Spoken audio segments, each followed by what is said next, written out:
नमस्कार सांग माने आपण माने केमती अछंती। आशा करुच्ची आपण माने बहुत भलरे थिबे। सांग माने मु आज आपण मान पई गोटे नुआ जिनसटे आनीची। नुआ जिनस कौन जड़ी बूटी। जड़ी बूटी तो कौन कहबी पछरे ता ना, किंतु मु गोटे कथा कहबी आपण मन देकी टिके सुनिबे। धैर्यहरा हेबे नाही। टिके अल्प समय वीडियो, बेसी बड़ वीडियो नुह, छोट वीडियोटे अल्प समय अपन टिके मन देकी सुनिबे। एबे आमे कौन करूचे ना, आमे बाहर को जाइकी बाहर खाद्य बेसी खाऊचे। बुझिले कि बाहर खाद्य खाइबा द्वारा हमर कौन होउची जे आमको झाड़ा होउची, ज्वर होउची, काश होउची, मुंड बिंधा होउची, एमती विभिन्न प्रकार भी रोग आमको होउची। विभिन्न प्रकार रोग आमको होउची।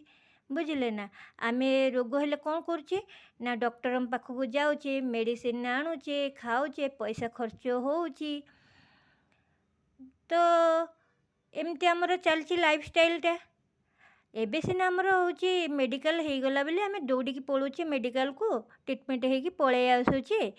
किंतु चिंता करंतु जेतेबेले आग कालरे माने जेतेबेले आम जेजे बापा तांको बापा तांको अमलरे तो मेडिकल नथिला, तांकर देह खराब हेले सी कौन खाउथिले जे भल होउथिले। तांकर तो फेरे देह खराब होउथिबो ना, ज्वर, ठंडा, काश, बात, पित्त एगुड़ा तो सब तो थिबो ना, सी फेरे कौन खाइकी भल होउथिले आपण माने जानिछन्ते कि एई जड़ी बुड़ी द्वारा ही भल होउथिले।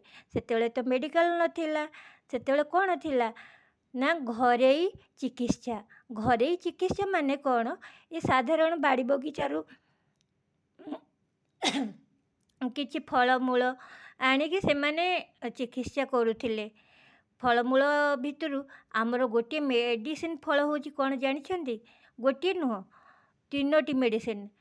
गोटे मेडिसिन ना होची हरिड़ा, गोटे मेडिसिन ना होची बाहाड़ा, गोटे मेडिसिन ना होची अँला।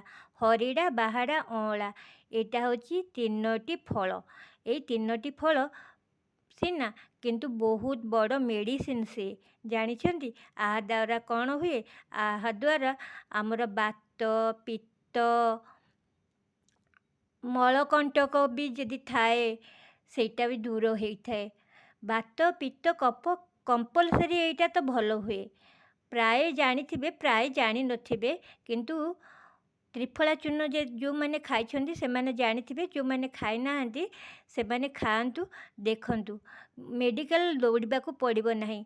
प्रत्येक दिन सखाळू खाली पेटेरे त्रिफला चूर्ण जदि पियंती तो देखिबे आपणकर धीरे धीरे बात पित्त रोग कंपलसरी भल हो। मु ग्यारंटी देकी कहूची। देखंतु एइटा होउची त्रिफला चूर्ण। बुझिले ना, त्रिफला चूर्ण।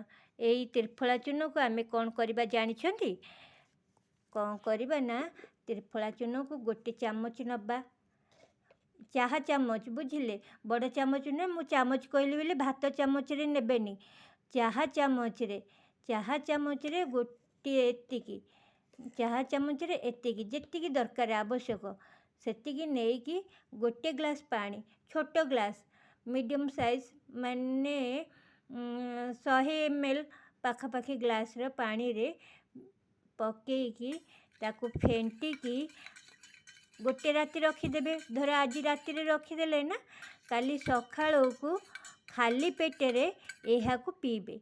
पी सारिकी आपण बाथरूम जीबे। एभली रेगुलार करंतु, 3 दिन अप्लाई करंतु, देखंतु केमती होउची।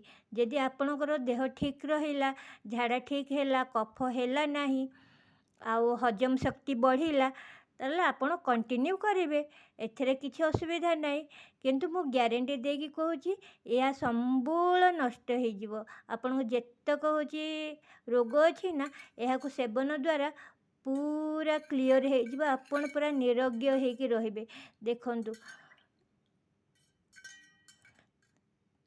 आशा करुची मो भिडियोटी आपन को भल लागिथिबो। मते कमेंट रे जणेबे। धन्यवाद रहुची।